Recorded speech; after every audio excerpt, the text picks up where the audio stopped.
Hi viewers, welcome to அம்மா சமையல் special channel. நம்ம இன்றைக்கி பார்க்க போகிற ரெசிபி பருப்பு போலி. பருப்பு போலிக்கு மைதா மாவு ஒரு பவுலில் எடுத்துக்கலாம்.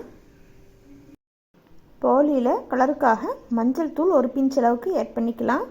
சாஃப்ட்னஸ்க்காக ஒரு ஸ்பூன் அளவுக்கு நெய் சேர்த்துக்கலாம். மாவில் எல்லாம் நல்லா மிக்ஸ் ஆகிற மாதிரி கலந்து கொடுத்துட்டு கொஞ்சம் கொஞ்சமாக தண்ணி சேர்த்துட்டு மாவை நல்லா சப்பாத்தி மாவு விட கொஞ்சம் இலக்கமாக பிசைஞ்சிக்கலாம். ஒரு அரை மணி நேரம் மாவு ஊறக்கு ரெஸ்ட் கொடுத்துக்கலாம். போலியில் ஸ்டப்பிங்காக கடலைப்பருப்பை வாஷ் பண்ணிவிட்டு 5-6 விசில் விட்டு கடலைப்பருப்பை வேக வச்சு எடுத்துக்கலாம். வெந்த கடலைப்பருப்பை ஒரு பாத்திரத்தில் மாற்றிட்டு ஆறுனதுக்கப்புறம் மிக்ஸி ஜாரில் சேர்த்து நல்லா பொடியாக பொடிச்சு எடுத்துக்கலாம். வெல்லத்தை பொடிச்சிட்டு ஒரு கடாயில் சேர்த்துட்டு கொஞ்சமாக தண்ணி சேர்த்து மிக்ஸ் பண்ணிக்கலாம்.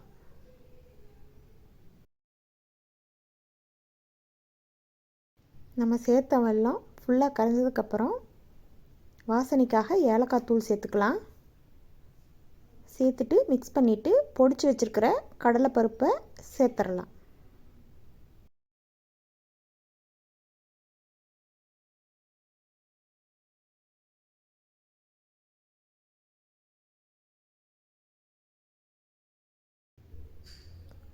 கொஞ்சமாக நெய் சேர்த்துக்கலாம். நெய் சேர்த்துறதுனால ஸ்டப்பிங் உருண்டை பிடிக்கல கைகளில் ஒட்டாமல் வரும்.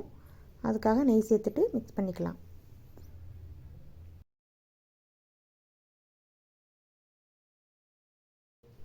பிசைஞ்சு வச்சுருந்த மைதா மாவு நல்லா சாஃப்டாக ரெடி ஆயிடுச்சு. இதை நம்ம இந்த பால் மாதிரி உருட்டி எடுத்துக்கலாம். நல்லா ஃப்ளாட்டாக தட்டி விட்டுட்டு சென்டரில் கடலைப்பருப்பு உருண்டையை வச்சுட்டு இந்த மாவை ஃபுல்லாக க்ளோஸ் பண்ணிக்கலாம்.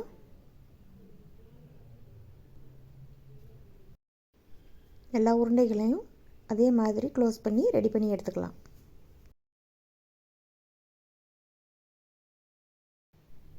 சப்பாத்தி கட்டையில் லைட்டாக அழுத்தம் கொடுத்து இந்த மாதிரி தேய்ச்சிக்கலாம்.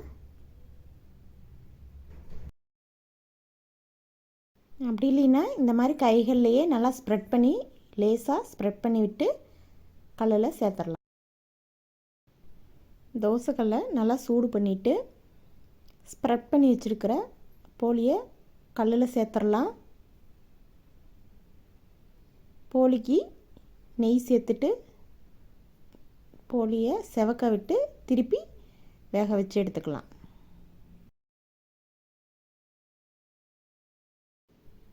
சாஃப்டான பருப்பு போலி ரெடி ஆயாச்சு.